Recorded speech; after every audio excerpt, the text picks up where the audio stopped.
मैं सबसे पहले आपका हृदय से धन्यवाद करता हूं कि आपने इस महत्वपूर्ण चर्चा को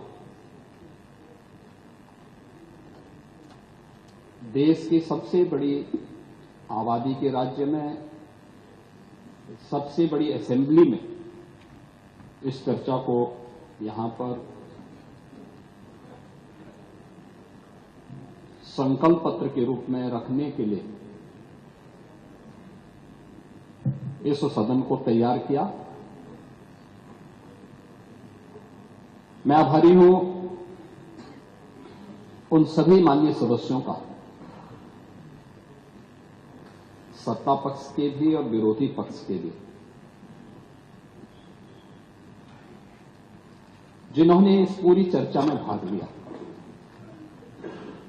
लगभग 187 माननीय सदस्यों ने नेता विरोधी दल समेत सभी माननीय सदस्यों का मैं हृदय से धन्यवाद करता हूं कि उन्होंने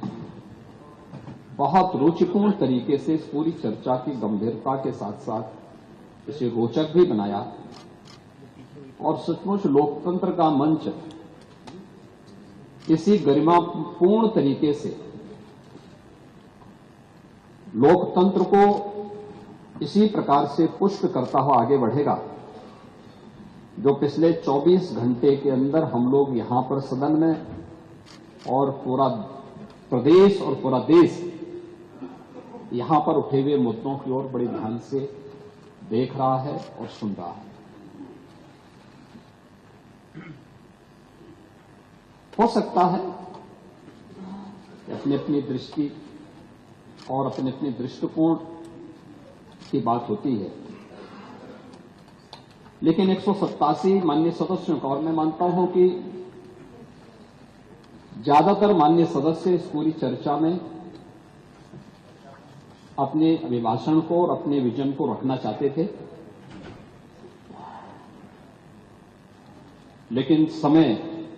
की सीमित संभावनाओं पर चूंकि चर्चा को हमें आगे बढ़ाना था, अभी हमें इससे संबंधित जो व्यापक रणनीति आगे बनानी है और समाज से जुड़े हुए सभी स्टेक होल्डर्स के पास हम जाएंगे, उन सब से चर्चा पर चर्चा करने के बाद एक विस्तृत चर्चा के लिए और अलग अलग सेक्टर वाइज जिन मुद्दों पर आज हम चर्चा करने जा रहे हैं, इसको लेकर के फिर हम लोग फिर सदन में आना चाहेंगे कि वास्तव में ये कल्पना से परे है कि सदस्य रुचि लें और इस महत्वपूर्ण चर्चा में भाग लें, लेकिन ये उन लोगों की आंखों को खोलने वाला है जो विधायिका पर और सदस्यों की आचरण पर उंगली उठाते हैं कि नहीं, प्रदेश के लिए या देश के लिए जब भी आवश्यकता पड़ेगी हम सभी अपना योगदान देंगे। इस चर्चा ने पिछले 24 घंटे के अंदर ये साबित किया है, इसलिए मैं भाग लेने वाले और इसमें श्रोता के रूप में भी बने हुए सभी माननीय सदस्यों का और विशेष रूप से नेता विरोधी दल का हृदय से धन्यवाद करता हूं। महोदय, उत्तर प्रदेश की जब हम बात करते हैं तो उत्तर प्रदेश केवल देश की एक सबसे बड़ी आबादी का राज्य ही नहीं है, यह भारत की आध्यात्मिक और सांस्कृतिक विरासत का प्रतिनिधित्व करने वाली देश की एक प्रकार की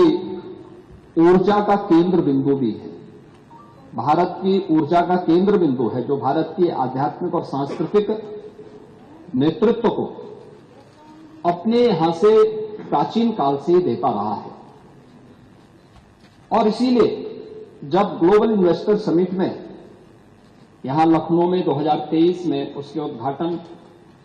समारोह को संबोधित करते हुए आदरणीय प्रधानमंत्री जी ने जो बातें यहां पर कही थी, उन्होंने इस बात को कहा था कि आज उत्तर प्रदेश एक आशा है, एक उम्मीद बन चुका है। भारत अगर आज दुनिया के लिए एक ब्राइट स्पॉट है तो यूपी भारत की ग्रोथ को ड्राइव करने वाला एक अहम नेतृत्व भी दे रहा है। ये आदरणीय प्रधानमंत्री जी के विचार थे जो उत्तर प्रदेश ने इस दौरान अपनी एक व्यापक कार्य योजना को लेकर के अपने कार्यक्रमों को आगे बढ़ाने का काम किया।